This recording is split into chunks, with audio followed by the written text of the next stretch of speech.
I'm Kevin Farrell from Prius Healthcare USA, and I'm proud to show you guys our newest creation. This is the Prius All-in-One bed frame, or AI1 for short. By all-in-one, what we mean is that this bed is both a bariatric bed frame, holding up to 600-pound capacity. It's also a low bed, it goes all the way down to 10 inches from the ground. And with that bariatric piece that we have, we can expand the width. It's currently at 36 inches. We can go to 42 and 48. Along with that all-in-one features, we have a patient scale, a bed exit alarm, 6 positions on the frame itself. So it's designed to work in an ICU, in a med-surg floor. It can be used in a skilled nursing facility, or we're even sending some to home care now as well. Let me go ahead and start showing you all the different features of the AI1 frame from Prius. So the first functionality we're going to go over on the Prius AI1 frame is the 6 positions that you can use with this bed. So right now you can see we're in the chair position. So there's a 1-button push for chair. Now the second position that you can do is the head up or head down.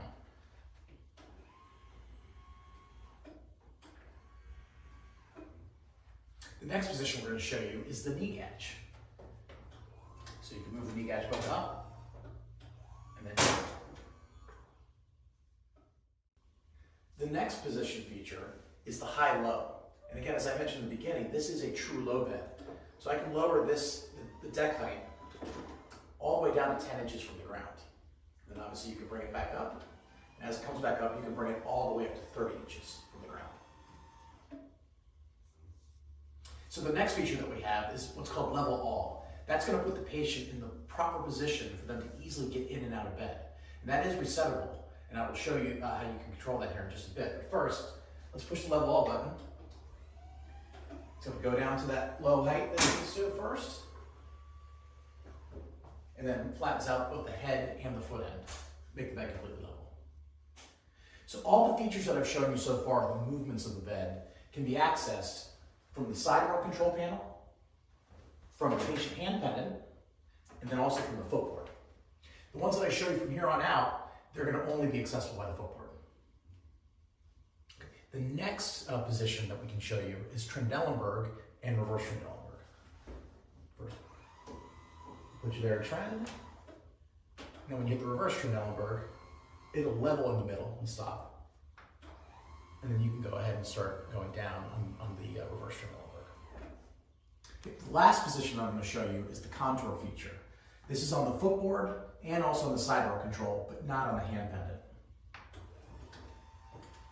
So contour is going to move both the head up and the knee gauge up.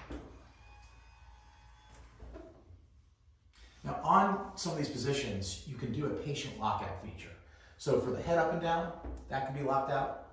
You can also lock out the high-low, and then you can lock out the knee gauge as well. When you lock out the high-low, it'll also lock out the reverse and Trendelenburg button. Now, if you want to do that on its own, you can just lock that out by itself. The AI1 bed frame is a bariatric bed frame.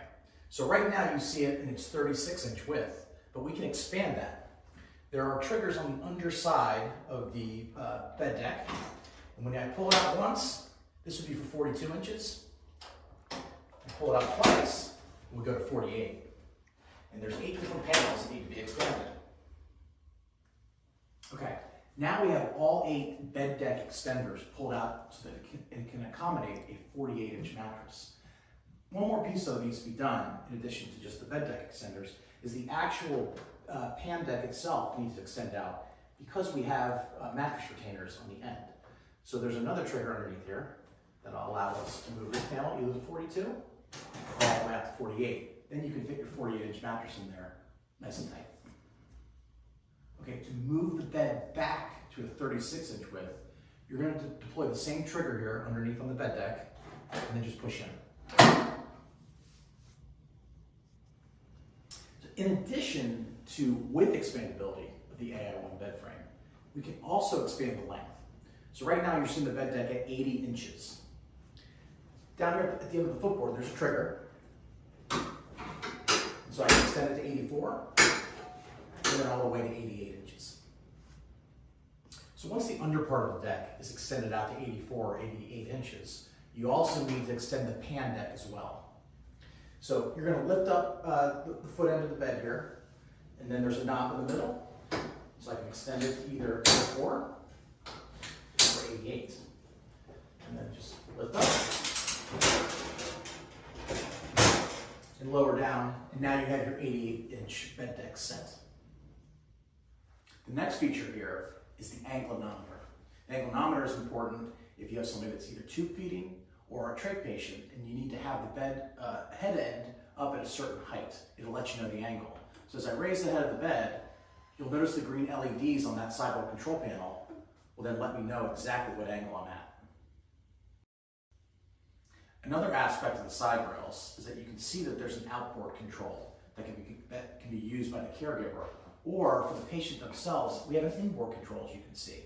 It allows head up, head down, and the knee catch, as well as a nurse call button as well. And then we do have a USB port here, so they can plug in their phone and allow them to charge it. It's very easy to raise and lower the side rail on the AI1.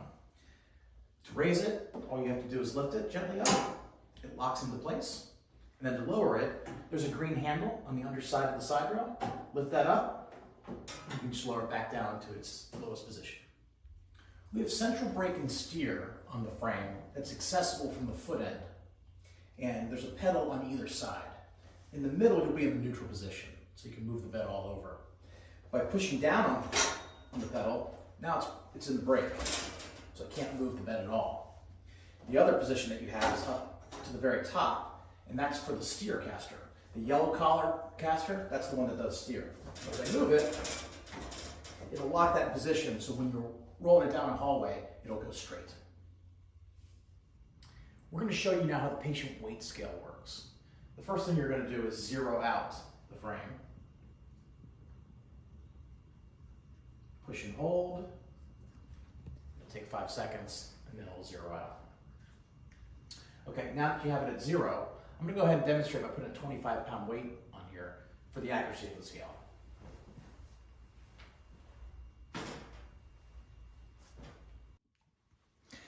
Now that you have weight on the bed, you're able to set the bed exit alarm. There's a chevron icon right underneath the pounds. That lets you know the bed is ready to be armed for bed exit.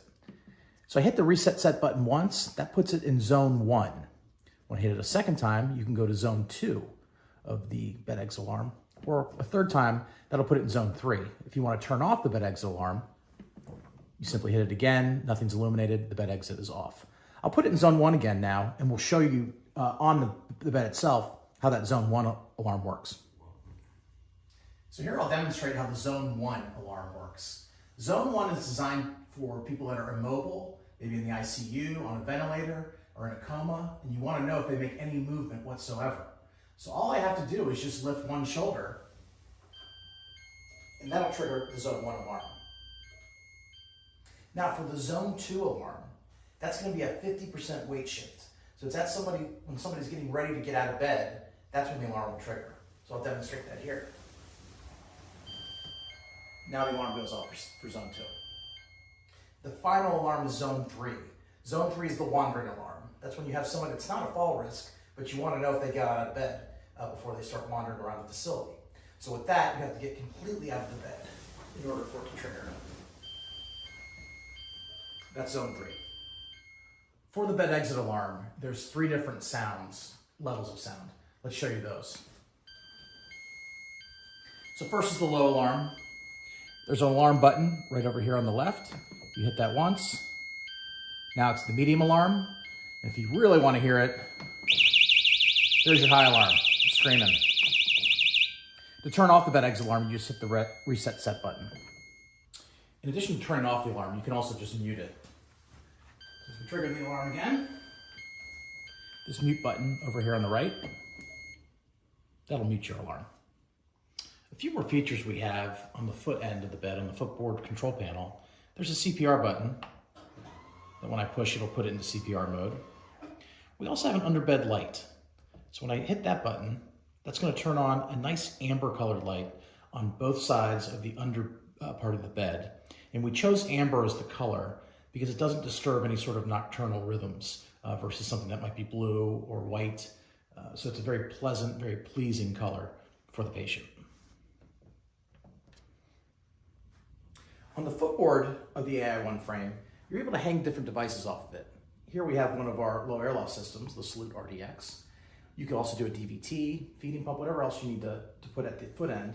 And then you have an auxiliary outlet where you can plug that unit right in. There's a black cord up at the head end of the bed that'll plug into the wall itself. That's what will power your auxiliary outlet. Now we're at the head end of the bed frame, where you have your headboard, which you can lift on and off very easily. You also have your nurse call plugins here. So it's a 32-pin connector, or you also have an audio jack as well for it. And if you remember from earlier, on the inboard controls, there's a nurse call button that the patient can depress in order to call nurse call. The other aspects here, both of these outlets here, it's for your trapeze. So if you do have a patient that needs help getting up and down, we do have a trapeze that can come with this unit, and it would go into either one of the two receptacles here.